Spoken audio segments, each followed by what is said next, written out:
Good afternoon, morning, whatever time it is, folks, when you see this. Mechanic Dave here. This is a 2013 Toyota Sienna. It's a 3.5 liter.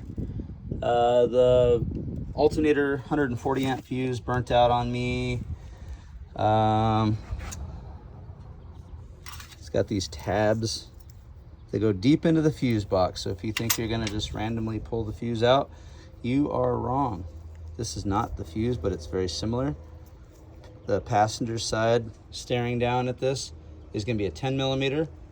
This side is going to be an 8 millimeter. You're going to have to dismantle the fuse box. You're going to have to take out a number of fuses, so make sure you take some before photos. Just snap a bunch of photos, blah, blah, blah, blah. And then what I did is I laid the box here and I pulled this section of fuses out and laid it there.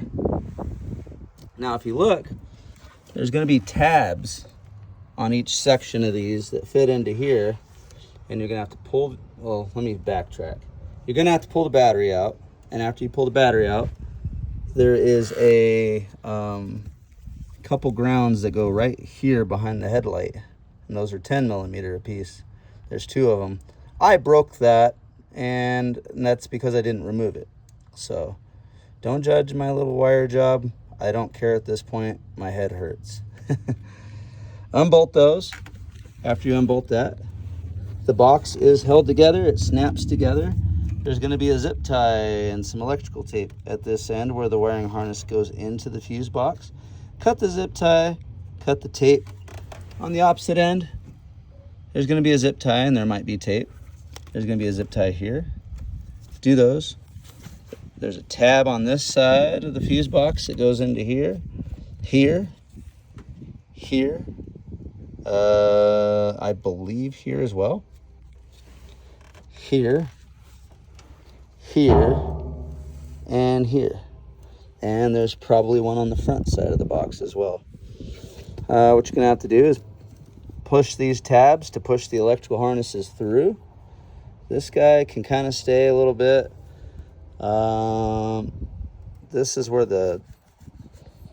where like this section here can kind of stay a little bit, but you push it through. Everything, this part comes off. I would recommend not pulling it completely out. Just kind of let it work. Like just make it work where it sits, because the more you mix all this up, you're going to get confused. And I don't know about you, but I get confused kind of easily when it comes to electrical. So to get in this a little bit deeper, you get it over here. That's where the 8 millimeter is going to go. I got my new fuse in. I got it from the dealership. It was $18 and some odd cents. On the other side, I've already got that 8 millimeter in. So if I said it wrong, it's 8 millimeter driver's side, 10 millimeter passenger side. My apologies. Don't tighten them from here to the moon. Just be snug about it. Don't leave it too loose, because the terminals will actually get hot from not being tightened enough. Yeah, so I don't really know what else to say. It's going to be very frustrating. It's going to be very overwhelming. You're going to feel pretty overwhelmed, and it's going to suck. The bottom box, there's 3 10 millimeter bolts that you're going to want to undo. There's one there. There's one there. There's one in the back and one in the front. So you undo those, then you can separate the box. If anyone has any questions, please feel free to reach out. I know this is kind of vague. It's not the best description, but I don't want to beat a dead horse with this. Just make sure you mark things with paint pens and just take your time. Slow and steady wins the race. Good luck, folks.